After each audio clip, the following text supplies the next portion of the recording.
wabarakatuh. A'udzu billahi minasyaitonir rajim. Bismillahirrahmanirrahim. Assalatu wassalamu ala Rasulillah Muhammad sallallahu alaihi wasallam. Well, I didn't prepare actually for today, but let's look in Surah number 3, verse 110. A'udzu billahi minasyaitonir rajim. Kuntum khayra ummatin ukhrijat lin-nas ta'muruna bil ma'ruf wa tanhauna 'anil munkar wa tu'minuna billah walau kana ahlul kitabi lakana khairan lahum minhumul mu'minuna wa aktsaruhumul fasiqun. Yeah. So what does it mean? You are the best nations ever raised up on mankind. When also you, who is you referring to? Us. Who was the best nation before? The Bani Israel. Who was the Bani Israel? Iman? Who is Israel? Yaqub alayhi salam. Not really the Jews, right? The descendants, right? Eventually they become as Jews. Yeah. So Allah said that you are the best nation. So when Allah said that the children of Israel were the best nations? Which one? Allah favored them. Yes. Which surah? Al-Baqarah was number? Not one something. Is it 2 something? 40 what? 40 something. Is it 47? Yes.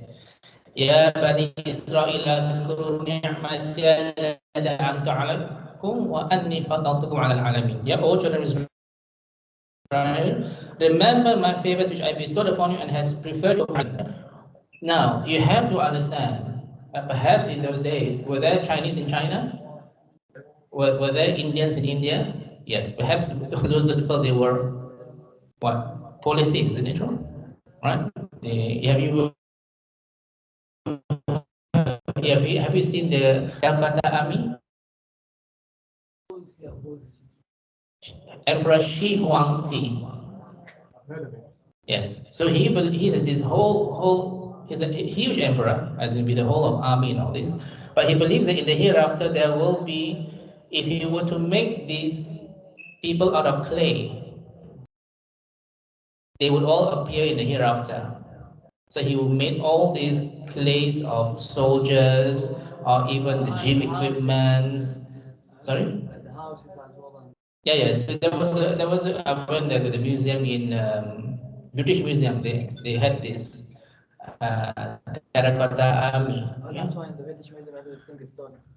No, there was a borrowed, and so we have to pay money. So this is how Allah chosen the children of Israel, yeah, in order for them to be the best nations, right? But why was the status of best nation taken away from them?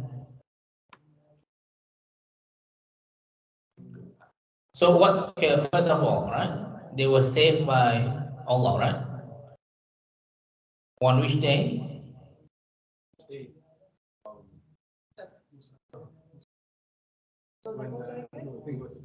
Yes, which day? Ashura. Ashura, remember the hadith? Yeah, Ashura, because the Jews were celebrating, were fasting on the day Muhammad sallallahu alaihi wasallam. Why are you fasting? Oh, this was the day when children of Israel were saved by Allah. And he says, sallallahu alaihi wasallam, that we deserve Musa more than you, right? And then he ordered the Muslims then to fast. That was the obligatory fast then until the revelations of Ramadan. Then Ashura became Sunnah. Ramadan became Fard. Yeah. So what happened? My question was, right, Usama, right? What happened when after the Musa was saved by Allah? I think when we crossed the sea, saved, Pharaoh drowned. What happened, Charlie?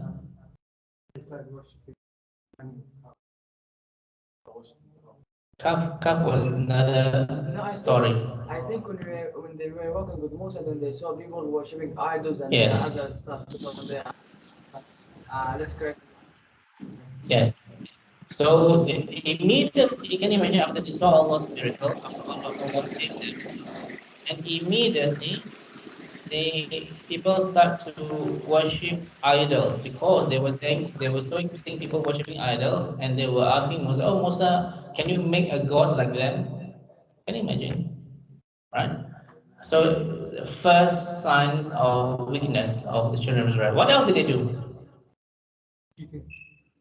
No. Cheating? No, but when Musa alayhi salam came down with a tablet, what else? What did they do? They asked him to show. Besides, before the cow? They asked him that. Because they didn't believe. How can you go out 40 days, come back with this book? Right? We don't believe you. Show us Allah. They say, ask your Lord. Sorry? So Lord. Like our Lord. Was asking Musa. Was when the situation of the person that was killed. Musa asked the word cow. No, it's not about cow yet. Forget about the cow first. No, that's the one that he's hungry. Are you hungry? That's the one that he's talking about. No, they were. So the first one was the disobedience. First was they were asking Musa to build an idol. Isn't it true? Right. So second one, they want to see Allah. Right. Because how can you come down and you claim this is the book of Allah? Where's God? Show us God. We want to see Him plainly. Right. What did Allah do to them? Killed all of them. All of them were killed. It was only Musa who pleaded with Allah. What did Musa say? He said, like, how can I go back to my like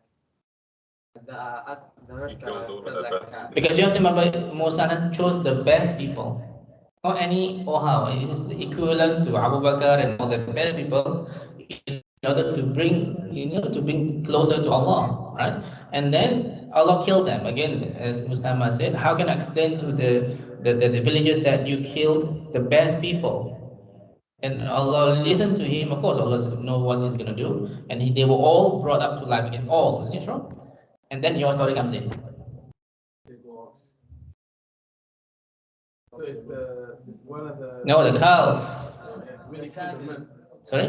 They killed the uncle was killed. He killed him. No, this is much later. Right? Samiri was a person who, well, just because he took some dust from the Jibril alayhi salam's horse and then put in a calf made of gold, and then the wind blows, come in, and they started to worship the calf. Right? So this is a calf story. So what was Allah's punishment to them? What was Allah's punishment? Abdullah, what was Allah's punishment when the children of Israel worshipped the calf? What was Allah's punishment?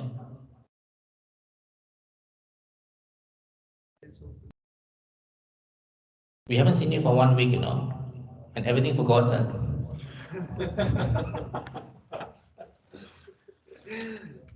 What did Allah do, Osama? Those who worship the calf will be killed by those who do not worship the calf. Isn't it true? That means everything turns dark. So those who never worship the calf will have to kill the one who worship the calf. It's in the Qur'an. Right? That was a punishment. Right? It was a huge. If you think about it, it's a huge event. Everything turns dark. Right? So this was the punishment of those who worship the calf. Other things. Just now you said. Oh, when the nephew killed his uncle. Okay, how did the story begin first? Yes. The man died. No. It began with something. To get the tablet. No. The man is very rich. And he did not have any children, no any fathers and mothers, no ascensions, no dissensions. Right? Then what happened? So his nephew wanted the wealth. Yes. He killed the uncle. Yes. And everyone was wondering how he died. So they asked Musa, No. Not too fast. In order to, because they were tribal, so they put the body on another person's house, and there was a big argument. Actually, they were very tribal, just like the Arabs here, right? Very tribal, right? And then they were accusing each other, and then, as you said just now correctly, why are we quarreling when we have a prophet with us, right? So Prophet Musa alayhi salam, what did he do? He asked Allah to give guidance. So what did Allah say? Kill a cow. Yes, to kill a cow. Not so they do it? No, they ask questions. What is the color of the cow? Is it old or young cow? Is it walking cow or resting cow? Right? Yeah, so all these questions, and they almost couldn't find the cow because not only that, because no, because the choice, because if Allah ordered we can kill a cow, any cow, right? Sick cow, young cow, anything can just grab one, even dead cow, because there wasn't a criteria. Now the criteria from became very near, almost couldn't find a cow. Is it the red cow? I think yellow, right? Yellowish, according to the Arabic word. I can remember. Yeah. So eventually, so what happened to the cow, Iman? Cow was killed. Then Cow was killed and said, they put the piece of the cow onto the hit the piece onto the body. okay, and then what happened? Resurrected, and then he said that. Who said what? So the cow is on the body, and what happened? And then the body resurrected. How? Through Allah. And then what happened? And then he resurrected and he said. Yeah, so the body just woke up and then he did it. And he died again. Yeah, so it shows, what does it show? Allah's ability to resurrect all of us, isn't it true? Yeah, yes, to put from dead to life. So this is one other thing. So what other things that, because we're going to, Abdullah, we were talking about how children of Israel was the chosen ones. Now they lost their status. That's why we discussed all this, that is obedience. Yeah. What else? What else did the children of Israel disobey? When Allah gave them manna and salwa. What is manna and salwa? Manna means the truffles. What truffles are these? Haribo. What do you think? What you have read tafsir about this manna? So it's like snow that comes down, right? And you can only collect it for the day. So you cannot be greedy. Well, collect this for tomorrow. This for this. No, if you leave it for tomorrow, it will turn bad. So it only comes for the day, and you can mix it with water. You can eat it on its own. It's amazing. So this is called manna. Salwa is just like the birds. It's just like KFC, right? KFC. It can eat. You don't need to cook. So, but what? How ungrateful were they? They said that we don't want this to be someone that is tired of the ground. Yeah, so they want lentils, onions, which is so easily. So you have to remember this is pure from Allah, no? So it's like this. It's like organic, so pure, right? Untainted with anything. It's very pure, right? So what's happening now today in Mecca, Medina? You have Zamzam water, right? No, but they order Coke, Fanta, and all this. And do you agree? Right? And you saw it in front of our own eyes, right? They want all this fruit juice, fruit drinks. SubhanAllah, I remember when I was performing Umrah, right? One thing about Zamzam water, no matter how much you drink, you do not feel like going to the toilet. It will never have an ability to go to the toilet. I remember because that time I was in Ramadan, so you need to book the space until after Tarawih even, right? So Alhamdulillah, drink Zamzam only. But when somebody offered Charlie a fruit juice, I have to take. Is it true? Once I drank the fruit juice, oh my God, I feel going to the toilet. I have to leave my space, and because of that, they locked the door. As you know, Ramadan, right? Couldn't enter, lost everything, my space and all this. What a regret. So this is something in which, subhanAllah, when Allah gave us pure things like the Zamzam, drink the Zamzam, right? Don't need to drink all this Coke and what Mountain Dew and all this kind of thing. It's completely following what the children of Israel are doing, right? So what did the Prophet say or Allah said about these lentils, onions? In that same verse, right? I think 261. What did Allah say? Abdullah? These are the things that you can find anywhere. right? In any corner you can find lentils, can find, but this is from Allah, right? How can you prefer something that is so common from anywhere than the pure things from Allah? And this is how Allah rebuked the children of Israel. Yeah. So it is important to understand, right? Because today the children of Israel, or the Jews, we call it now, are still thinking that they're the preferred nation. Is it true? Right? They are the best nations in all this. Yeah. And completely not what Allah did not say in the Quran. Yeah. Yes. Yes. Yes. The different kinds of different kinds of stones, is it true? Yeah. Soft and all this. Able to, yes. In the next verse.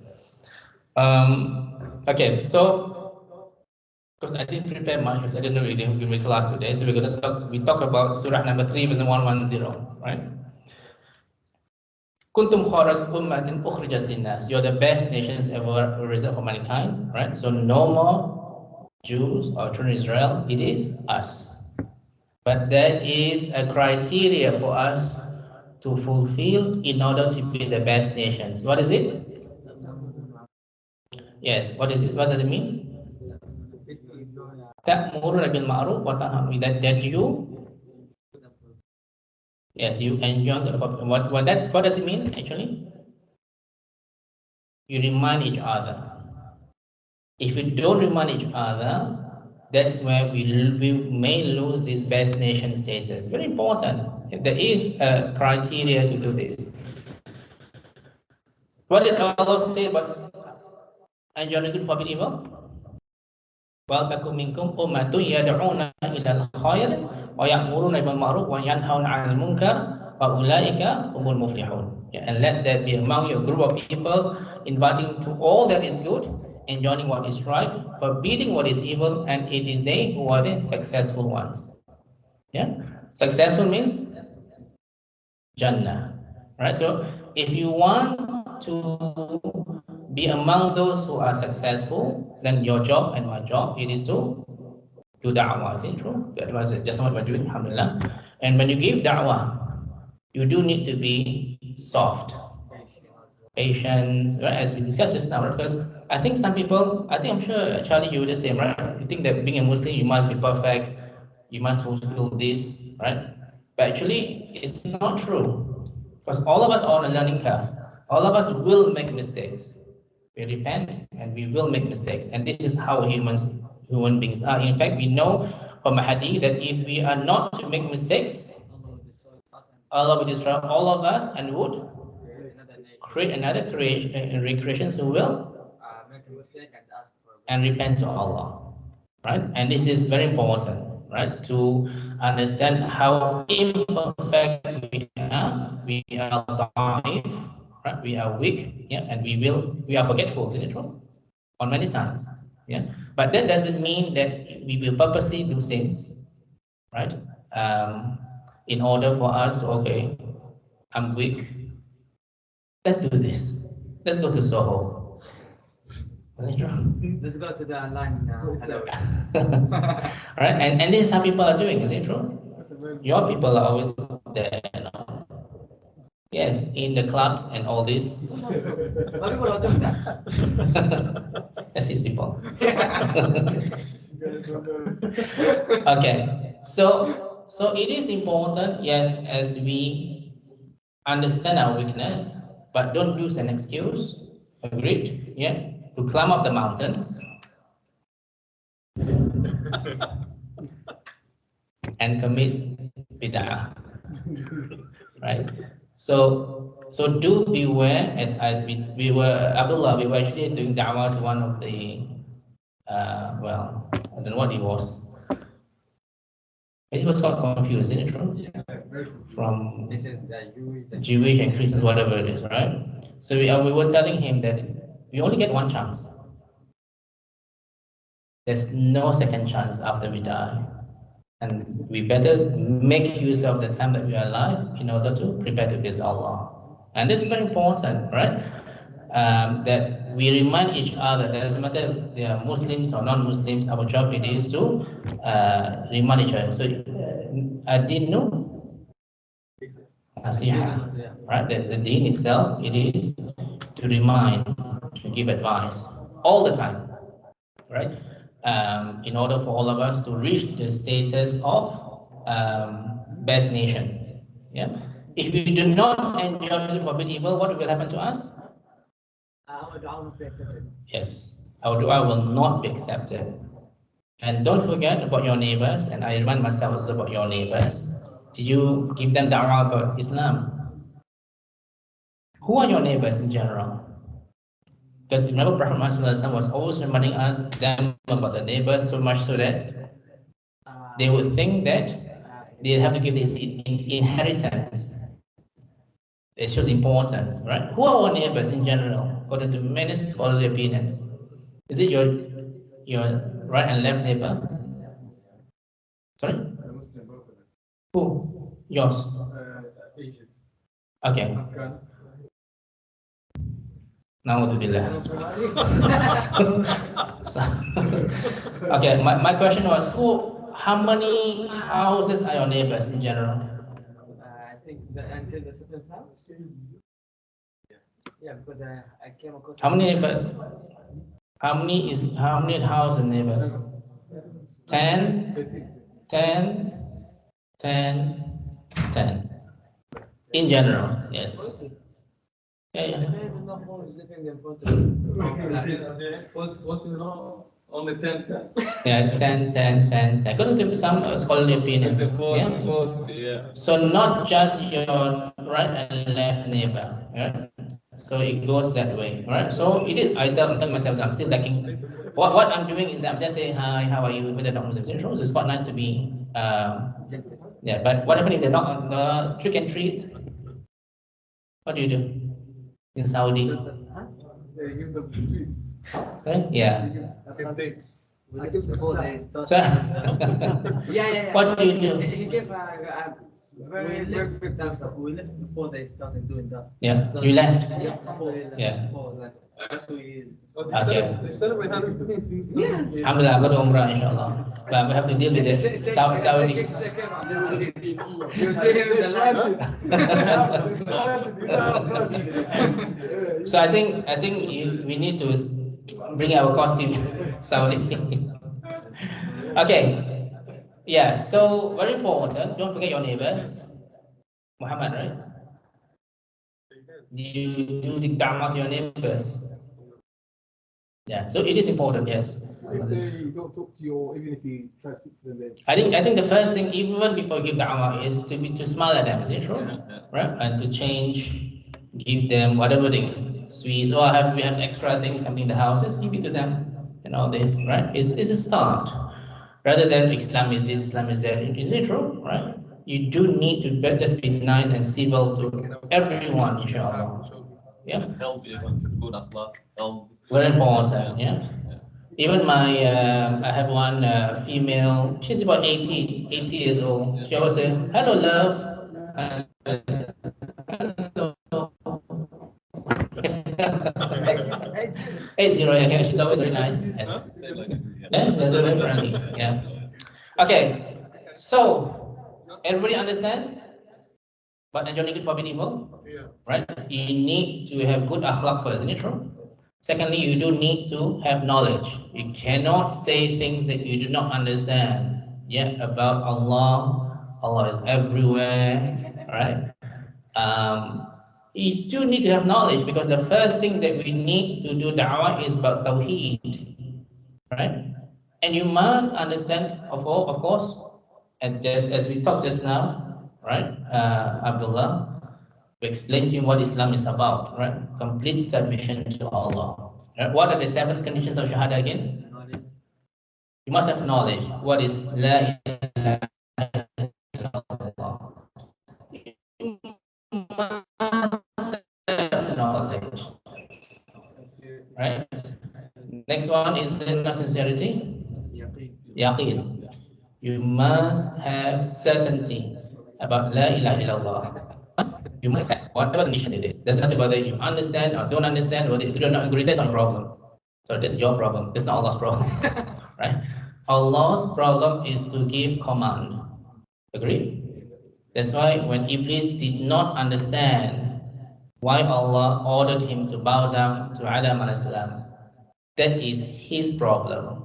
Because when you call yourself as a person who believe in Allah, right? When you say La ilaha, did Iblis say La ilaha illallah? Surely, right? That means you must accept everything. Doesn't matter how ridiculous it is. Nowadays, as I said, women wants to have 50-50 equal chance, and they want this so-called feminist movement, right? They want to become the imam, right?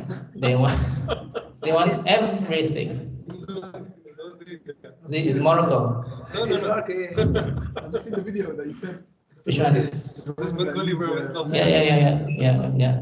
So you have to be very careful, right? You said that Check what's in his pocket. in Egypt. Yeah. Which one is it? وكمان Oh yeah. That's Egypt, is it true? Been there before. No? Okay. After acceptance is sincerity. submission.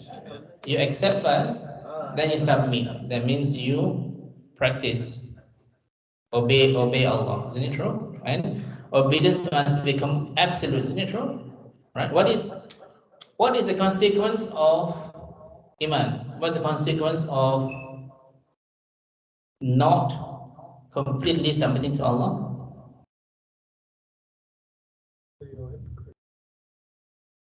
No. Yes, but what is it? Which surah is this? You always say. Afatu'minuna bibal kitabi wa takfuruna bibal. Dan kama jazau ma yaf'alu dzalika minkum illa khizyun fil hayatid dunya. Wa yawmal qiyamati yuradduna ila asyadil adzab. This last one is really always hits me. Wa ma'allahu bighafilin amma ta'malun. Allah is not, Allah would say Allah is aware what you do, right? He said Allah is not unaware. It's double negative. It means Allah knows everything. So what is the meaning, Usama? Yeah. Allah, I was asking, actually, this was referred to the children of Israel. That means also referred to us, isn't it true? Yeah.